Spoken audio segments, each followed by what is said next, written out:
पक्ष जो है, जब भी भारत में जब भी कोई आपदा आई, उस समय विपक्ष में खुशी की लहर छाई। अखिलेश यादव जो हैं, चाहे राहुल गांधी हैं, चाहे तेजस्वी यादव हैं, चाहे मोदी जी हैं, सबकी प्रॉपर्टी सार्वजनिक की जाए तो जनता को पता चल जाएगा कि किसके पास कितनी करोड़ों अरबों खरबों की प्रॉपर्टी है और मोदी जी के पास कितनी है, किसने देश को बेचा है, किसने देश को बचाया है। ये जनता के सामने दूध का दूध पानी का पानी हो जाएगा। बाद में यही विपक्षी दल जो है, ये मोदी जी से प्रश्न पूछेंगे कि आपने समय रहते स्थिति को अंडर कंट्रोल क्यों नहीं किया, आपने समय रहते कोई अच्छा कदम क्यों नहीं उठाया। नहीं, राहुल गांधी को तो सबसे अधिक मिर्ची भी इसी पॉइंट के ऊपर लगी है। ये मोदी जी ने चुनाव के समय ना बोलकर जैसे रिजल्ट आया उसके बाद ये अपील की, वो उसमें लोगों में ये था कि इन्होंने पहले क्यों नहीं की। देखो, यदि मोदी जी बंगाल, ये जो 4 राज्यों में जो चुनाव हुआ है, यदि उस समय अपील कर देते तो यही विपक्षी दल इसको उस समय मुद्दा बनाता।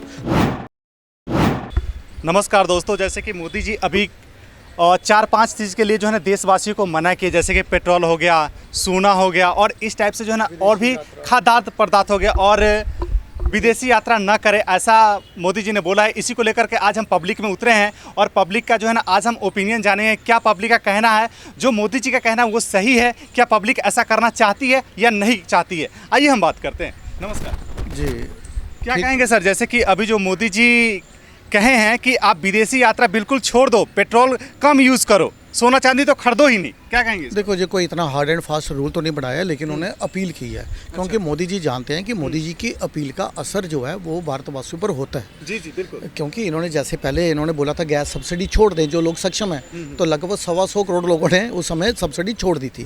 अब इन्होंने अपील की है मोदी जी ने, तो इसका असर जो है वो जनता पर होगा भी। क्योंकि देखिए, अगर हम तेल तो कम नहीं कर सकते बाहर से इंपोर्ट करना, गोल्ड जरूर कर सकते हैं। इसका इम्पैक्ट जो है, गोल्ड हो, ये हो, जितनी भी चीज़ें ऐसी जो मोदी जी ने बोली है, इन सब का इम्पैक्ट जो है वो विदेशी मुद्रा भंडार पर पड़ता है, हमारा फॉरेन रिजर्व जो है उसके ऊपर पड़ता है। तो मोदी जी उस पर पड़ेगा तो उससे क्या होगा, रुपया वीक होगा, डॉलर मजबूत होगा। तो मोदी जी ने जी जो अपील की है, ये कोई इतना हार्ड एंड फास्ट रूल नहीं है। उन्होंने बोला कि यदि वो चाहें, देखो मैं आपको जानकारी के लिए बता दूं, पिछले वर्ष हमने जो तेल इंपोर्ट किया था वो था 12 लाख करोड़ का, और जो गोल्ड है वो 7.25 लाख करोड़ का गोल्ड जो है वो हमने इंपोर्ट किया था। और हमारा जो डिफेंस बजट है वो भी 7.25 लाख करोड़ के लगभग है, इसके आसपास ही है। तो यदि मोदी जी की बात सुनकर देशवासी जो हैं, ऐसा नहीं कि मोदी जी जो अपील की है, जब भी जो भी सरकारें रही हों देश में, जब भी कभी आंतरिक आपदा या बाहरी आपदा आती है तो सरकारें इस तरह की अपील देशवासियों से सहयोग की अपील करती रही हैं। चाहे मैं बात करूं लाल बहादुर शास्त्री जी 1965 में जब इंडो पाक की वार हुई थी, खाद्य संकट उत्पन्न हुआ था, तो उन्होंने बोला था देशवासी एक दिन का व्रत रखें, तो अच्छी अपील थी उनकी। यदि मैं बात करूं सितंबर 2013 में जो वीरप्पन मोइली थे, उन्होंने अपील की, उन्होंने ये कहा था कि रात को 8 बजे से लेकर सुबह 8 बजे तक सारे पेट्रोल पंप बंद रहें। और मई 2013 में जो है वो तत्कालीन वित्त मंत्री जो थे पी चिदम्बरम, उन्होंने अपील की थी कि देशवासी सोना जो है वो अभी ना खरीदें। लेकिन सर, एक तरफ जो है जनता या हर जगह आवाज़ उठ रही कि हम जो है ना 4th लार्जेस्ट जो है इकोनॉमी है ना, और हमें जो है ना ये अपील किया जा रहा है कि हमें कुछ ये ना करो, ऐसा ना कर दो, गैस ना खरीदो, तेल ना खाओ, तो फिर कैसे काम चलेगा। तो कुछ लोग कह रहे हैं कि हम फिर 4th इकोनॉमी होते हुए भी अगर इस सब पे मना कर रहे हैं तो हम कहाँ का 4th इकोनॉमी। देखिए, ये जो इस तरह की जो वार चल रही है, जो एनर्जी क्राइसिस चल रहे हैं, इससे दुनिया का कोई भी देश अछूता नहीं है। फिलीपींस ने नेशनल इमरजेंसी घोषित कर दी है। अमेरिका जैसी इतनी बड़ी कंट्री जो है, वहाँ पे महंगाई दर 1.5 गुना बढ़ गई है। पूरी विश्व में उथल पुथल है। पूरी दुनिया के हर देश ने अपने तेल की कीमतें बढ़ाई हैं, सिर्फ भारत को छोड़कर। IMF, world bank, JP Morgan सभी भारत की तारीफ कर रहे हैं। उन्होंने बोला है कि विश्व में फास्टेस्ट ग्रोइंग इकोनॉमी यदि है तो वो भारत की है। GDP में भारत 1 नंबर की अभी भी पोजीशन पर है 6.8 को लेकर। चाइना 4.3 है, हम 6.8 है, मतलब चाइना को भी पिछाड़कर। और यदि मैं, आपने बोला कि हम 4थे नंबर की इकोनॉमी बने हैं, और ऐसे ही हम फॉरेन रिजर्व के अंदर विदेशी मुद्रा भंडार जो है वो भारत 4थे-5वें नंबर की रैंकिंग पर है। और यदि मैं गोल्ड रिजर्व की बात करूं, अभी मैं कल ही चेक कर रहा था तो भारत 8वें नंबर की पोजीशन पे है गोल्ड रिजर्व में। तो मोदी जी ने ये जो अपील की है, समय रहते सरकारें इस तरह की अपील करती आई हैं, लेकिन ये जो विपक्ष जो है, जब भी भारत में जब भी कोई आपदा आई, उस समय विपक्ष में खुशी की लहर छाई। क्यों शाही? ये देखो, इन्होंने जनता को हर समय गुमराह किया, राहुल गांधी ने, तभी तो भारत की जनता ने इनको पूरी तरह से नकार दिया। इन पॉलिटिकल पार्टी की आज जो दुर्गति हो रही है वो इसी वजह से हो रही है कि ये राष्ट्रनीति पर राजनीति कर रहे हैं। जब आपने मोदी जी को घेरना घेरिए, लेकिन राष्ट्र नीति पर राजनीति मत कीजिए। यदि आप करेंगे तो जनता आपको नकारेगी। देखो, ये जो आपदा में अवसर ढूंढ रही है, ये जो ओपोजिशन पार्टी हैं जो हैं, जो कह रहे हैं मोदी जी ने देश बेच दिया, मोदी जी ने ये कर दिया, मैं कहता हूँ अखिलेश यादव जो हैं, चाहे राहुल गांधी हैं, चाहे तेजस्वी यादव हैं, चाहे मोदी जी हैं, सबकी प्रॉपर्टी सार्वजनिक की जाए तो जनता को पता चल जाएगा कि किसके पास कितनी करोड़ों अरबों खरबों की प्रॉपर्टी है और मोदी जी के पास कितनी है, किसने देश को बेचा है, किसने देश को बचाया है। ये जनता के सामने दूध का दूध, पानी का पानी हो जाएगा, होना भी चाहिए। और आपने भी थोड़ा सा विपक्ष का बात किया, मैं बीच में आपकी बात काट रहा हूँ। राहुल गांधी जी कह रहे हैं कि हमने जो देर से 2 महीना पहले सचेत किया था, अगर उस समय सचेत हो जाते तो ऐसी अभी जो है ना, जो अभी चल रही है, ये सारे चीज़ नहीं। देखिए, भारत के पास ना जब ये युद्ध शुरू हुआ था फरवरी एंड में, तो हमारे पास जो है तेल के भंडार थे। उस समय हमारे पास 70-80 दिनों का रिजर्व था। यूपी के टाइम पे तो 15 दिन का भी बहुत मुश्किल रहता था। अब सरकार ने कम से कम मतलब 90 दिन की 4-6 महीने की व्यवस्था ऑलरेडी कर रखी थी। लेकिन जैसे कि ये लग रहा है कि स्टेट ऑफ हार्मोन्स की जो स्थिति है वो कभी भी और भी अधिक बिगड़ सकती है, क्योंकि यूएसए और ईरान दोनों बने हुए हैं वो पुष्कर, झुकेगा नहीं। तो ये दोनों के अड़ियल रवैये का जो इम्पैक्ट है, जो पूरी दुनिया के ऊपर आ भी रहा है, तो भारत भी इस ग्लोबलाइजेशन के कारण अछूता नहीं रह सकता। कितनी देर ही बचकर रहेगा? अभी तो स्थिति अंडर कंट्रोल है, लेकिन यदि हमें तूफान की आशंका है और घर की खिड़कियां समय रहते बंद करना समझदारी का ही एक कदम है। कोई गलत काम नहीं बोला मोदी जी ने। अगर बोला है कि समय, बाद में यही विपक्षी दल जो है ये मोदी जी से प्रश्न पूछेंगे कि आपने समय रहते स्थिति को अंडर कंट्रोल क्यों नहीं किया, आपने समय रहते कोई अच्छा कदम क्यों नहीं उठाया, समय रहते सरकार क्यों नहीं जागी। यदि वो मोदी जी इस तरह से पहले प्रिकॉशन लेने के लिए जनता से अपील कर रहे हैं, कोई मैंने बोला हार्ड एंड फास्ट को रूल नहीं बना रहे, उसमें भी विपक्ष को मिर्ची लग रही है। अच्छा, एक बात बताइए कि अभी विपक्ष कह रहा है कि अभी जो है ना मोदी जी यात्रा पे जाने वाले, विदेश यात्रा पे, तो हमें कह रहे हैं कि यूज ना करो, हमें विदेश ना जाओ, और खुद विदेश घूमने जा रहे थे। इस पे क्या कहेंगे? देखिए, ठीक बोला आपने। राहुल गांधी को तो सबसे अधिक मिर्ची भी इसी पॉइंट के ऊपर लगी है, क्योंकि राहुल गांधी जो हैं वो सीक्रेट यात्रा करते हैं। वो उनकी जो खुफिया यात्रियाँ, जो देश विरोधी जो उनकी सीक्रेट यात्राएं थी, उस पर कुछ ना कुछ प्रतिबंध लगेगा। जब भी राहुल गांधी विदेश में जाएंगे तो देश की जनता ही इन्हें ट्रोल करेगी कि ये कहाँ जा रहे हैं विदेश में, किस पर्पज़ के लिए जा रहे हैं। मोदी जी जब वो विदेश में जाएंगे तो वो देश हित के कार्य करने के लिए जाएंगे। वो अफ्रीकन कंट्रीज़ की भी यात्रा करेंगे, क्या पता तेल हमें वहाँ से मिल जाए। वो दूसरी अलग अलग कंट्रीज़ में भी जाएंगे, उनसे सहयोग की अपील करेंगे। तो मोदी जी जब देश की यात्रा करेंगे तो वो 140 करोड़ जो जनता है उसके नेतृत्व में वो यात्रा भारत के हित के लिए करेंगे, ना कि राहुल गांधी की तरह देश के विरोध में वो यात्रा करेंगे। तो राहुल गांधी को मिर्ची लग रही है कि ये देश जो विदेश यात्रा पर जो प्रतिबंध तो नहीं लगाया, उन्होंने बोला इसको कम की जाए।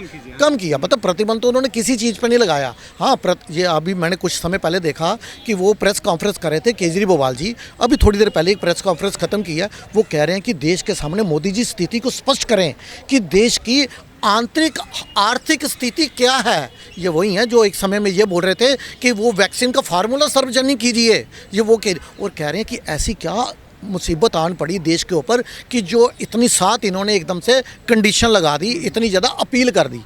मोदी जी ने तो अपील की है, ये पोल्यूशन के समय है, यही केजरीवाल जो है ये अपील नहीं कर रहे हैं। आप बवाल जी क्यों कह रहे हैं? देखो, ये हर बात पे बवाल ही करते हैं, ये अब भी बवाल ही कर रहे हैं। इन्होंने पोल्यूशन के समय में अपील नहीं की थी, इन्होंने प्रतिबंध लगा दिए थे, इन्होंने स्कूल बंद कर दिए, इन्होंने डीजल बसें बंद कर दी। आपको पता होगा इन्होंने उस समय इतने प्रतिबंध लगा दिए कि ऑड इवन चालू कर दिया। उस समय इन ऐसे नियम बना दिए और इन नियमों को कठोरता से लागू करवाया, कंस्ट्रक्शन बंद करवा दी। लेकिन अब वही केजरीवाल जो है वो कह रहे हैं मोदी जी देश की क्या स्थिति है, आंतरिक स्थिति को ये देश में पैनिक फैलाने की कोशिश कर रहे हैं। ये चाहते हैं कि जो फॉरेन इन्वेस्टमेंट आ रही है उसको प्रतिबंध लग जाए, वो घबरा जाए, फॉरेन इन्वेस्टर के अंदर उथल पुथल फैल जाए। ये जो इस तरह की जो प्रेस कॉन्फ्रेंस करके ये देश की स्थिति को और बिगाड़ने का, पैनिक फैलाने का काम कर रही है ये विपक्षी दल। तभी तो जनता इनको नकार रही है, इनकी ये दुर्गति हो रही है। क्योंकि मैंने बोला राष्ट्रनीति पे राजनीति कीजिए, राष्ट्रनीति पे राजनीति मत कीजिए। मोदी जी को घेरना तो घेरिए, लेकिन जब राष्ट्र का उसको सवाल आया तो आपको मोदी जी के साथ खड़े होना चाहिए। ये खड़े होने के बजाय ये देश की जनता के अंदर पैनिक क्रिएट करने का जो काम कर रहे हैं, उसी के कारण आज इनकी ये स्थिति है। बिल्कुल बिल्कुल, ये तो हमने अभी राजनीति की बात कर ली। अब थोड़ा सा जनता के पक्ष में बात कर लेते हैं। जैसे कि अभी कहा जा रहा है कि सोना के अगर दुकानें में खरीदारी कम हो जाएगी या बंद हो जाएगी तो इतने जो काम करने वाले हैं, जो वर्कर है, वो सारे जो है ना अनएम्प्लॉयमेंट हो जाएंगे। तो उसके लिए क्या कहेंगे? देखो, जब भी इन्होंने, अभी मैंने आपको बताया कि जब कंस्ट्रक्शन रुकवा दी गई थी, जब सरकारी स्कूल बंद कर दिए गए थे तो बच्चों की पढ़ाई के ऊपर थोड़ा सा तो इम्पैक्ट आया होगा। जब कंस्ट्रक्शन बंद कर दी गई तो मजदूर तो बेरोजगार हुए थे या नहीं हुए थे। जब इन्होंने बसेज बंद कर दी, प्राइवेट बसेज, दूसरी टैक्सी, तो उस समय भी कुछ लोग देखो कुछ इम्पैक्ट कहीं ना कहीं तो आएगा ही किसी चीज़ का। लेकिन हमने ये देखना, मतलब एक बिग कन्वर्स में देखा जाए, बड़ी रेंज में देखा जाए कि इसका इम्पैक्ट पॉजिटिव है कि या नेगेटिव है। अगर 10% नेगेटिव और 90% पॉजिटिव है तो फिर उस योजना को लागू करने की अपील होनी चाहिए सरकार द्वारा। बिल्कुल बिल्कुल, ये लास्ट क्वेश्चन आपसे होगा।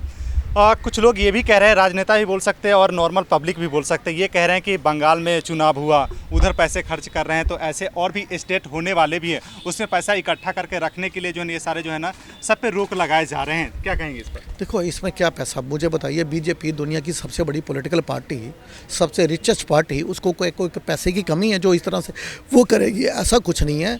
लेकिन हाँ, ये मोदी जी ने चुनाव के समय ना बोलकर जैसे रिजल्ट आया उसके बाद ये अपील की, वो उसमें लोगों में ये था कि इन्होंने पहले क्यों नहीं की। देखो, यदि मोदी जी बंगाल, ये जो 4 राज्यों में जो चुनाव हुआ है, यदि उस समय अपील कर देते तो यही विपक्षी दल इसको उस समय मुद्दा बनाता चुनाव के समय कि देखो देश किस तरह से है, मोदी जी से देश नहीं संभल रहा, हम आर्थिक संकट में आ चुके हैं। तो उसका इम्पैक्ट जो है वो चुनाव पर जरूर आता। तो देखो, मोदी जी भी एक पॉलिटिकल पार्टी के लीडर हैं, कोई एनजीओ तो नहीं चला रही। वो भी बीजेपी पॉलिटिकल पार्टी है, कोई एनजीओ तो नहीं चला रही। उन्हें मालूम था कि विपक्ष जैसे अब पैनिक क्रिएट कर रहा है जनता के बीच में, वैसे ये उस समय भी करता। उसका जो है कुछ ना कुछ, मतलब वो वोट कुछ ना कुछ तो बीजेपी के कटते ही इस वजह से। तो उन्होंने ठीक है जो किया अपनी, अगर मैं राजनीतिक विचारधारा से बोलूँ उनकी, तो उसके हिसाब से ठीक किया। लेकिन अब अगर मोदी जी अभी भी जनता से अपील ना करें तो मैंने आपको बोला यही विपक्ष बाद में प्रश्न करेगा कि मोदी जी ने समय रहते कोई ठोस कदम क्यों नहीं उठाया। अच्छा ठीक है, ये लास्ट रहेगा। जैसे कि आप एक आम पब्लिक होने के नाते क्या कहना चाहेंगे दूसरे आम पब्लिक को? देखिए, गोल्ड रिजर्व तो जो है ना, वो तो मैंने बोला जरूरी। देखो, गोल्ड खरीदना इतना जरूरी नहीं है। और गोल्ड जब जनता खरीदती है ना तो वो पैसा सर्कुलेट नहीं होता, वो रिसाइकल नहीं होता। हम गोल्ड खरीदते घर में लॉकर में रख देते हैं। इसकी जगह आपको अगर गोल्ड में इन्वेस्टमेंट करनी है तो आप ई गोल्ड लीजिए, गोल्ड गवर्नमेंट के जो बॉन्ड है वो लीजिए, उसमें इन्वेस्टमेंट की। फिजिकली फॉर्म में गोल्ड खरीद कर जो भारत की जनता है वो उसको अपने लॉकर में रख देती है, तो उसका रिसाइकल नहीं होता। इस वजह से गोल्ड का जो मैंने आपको बताया, गोल्ड का जो इनकी अपील का मैं बता रहा हूँ, अगर इनकी अपील से 5 से 10% भी यदि गोल्ड खरीदना बाहर से हमारा कम हो गया, इंपोर्ट होना, तो इसका भी बहुत बड़ा इम्पैक्ट आएगा। हमारे रुपीस जो है और भी मजबूत होगा। मैंने आपको बताया कि 12 लाख करोड़ रुपए का तेल खरीदा था, उसको नहीं रोक सकते, वो तो रिसाइकल भी हो गया पैसा। लेकिन जो 7.25 लाख करोड़ रुपए का जो पिछली दफ़ा गोल्ड खरीदा, और इसका इम्पैक्ट यदि आ जाए, हम 1 लाख करोड़ भी कम कर दें, हमारा 1 लाख करोड़ का जो डॉलर है वो बाहर ना जाए, तो हमारे रुपए को मजबूती मिलेगी इससे। बिल्कुल बिल्कुल बिल्कुल, धन्यवाद धन्यवाद।